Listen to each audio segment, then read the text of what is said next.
Brought to you by 5paisa.com. Investing made easy and rewarding. Download the app now.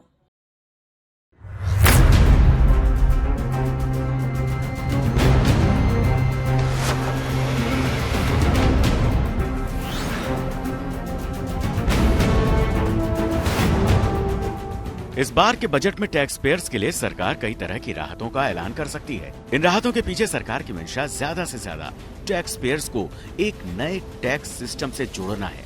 दरअसल देश में फिलहाल दो तरह के टैक्स सिस्टम हैं। पहला है पुराना टैक्स सिस्टम, जिसमें 80C समेत तमाम तरह की टैक्स छूट करदाताओं को मिलती है। दूसरा है नया टैक्स सिस्टम, जिसमें करदाताओं को किसी तरह की छूट तो नहीं मिलती, लेकिन उन्हें टैक्स स्लैब में रियायतें मिलती हैं। दूसरे टैक्स सिस्टम ज्यादा सरल है।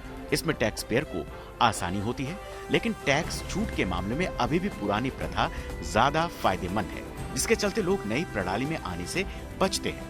हालांकि कारपोरेट्स ने नए टैक्स सिस्टम को अपनाने में दरियादिली दिखाई है। ऐसे में सरकार आम करदाताओं को भी इस सिस्टम में लाने के लिए इस बार कुछ राहतों को देने पर विचार कर रही है।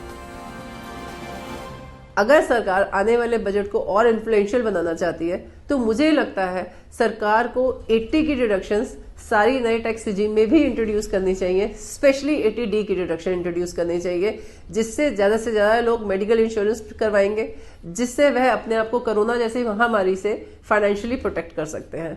दूसरी चीज सरकार को चाहिए, जो हम होम लोन के ऊपर इंटरेस्ट पे करते हैं उस इंटरेस्ट के ऊपर भी छूट दे, जो कि नए वाले टैक्स रिजीम में अवेलेबल नहीं है।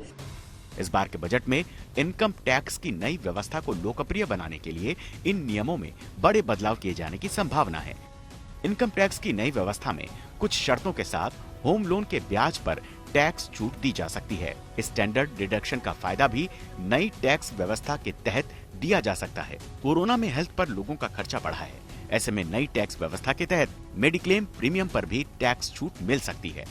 इनकम टैक्स की नई व्यवस्था में कम टैक्स दरों के बावजूद होम लोन के मूलधन या ब्याज पर या बचत पर टैक्स छूट के अलावा स्टैंडर्ड डिडक्शन का फायदा नहीं मिलने से टैक्स पेयर को ये आकर्षित नहीं कर पा रही है। पिछले साल 5.89 करोड़ टैक्स पेयर्स ने रिटर्न दाखिल किया है, लेकिन इसमें इनकम टैक्स की नई व्यवस्था के तहत ITR फाइल करने वाले 5% से भी कम है।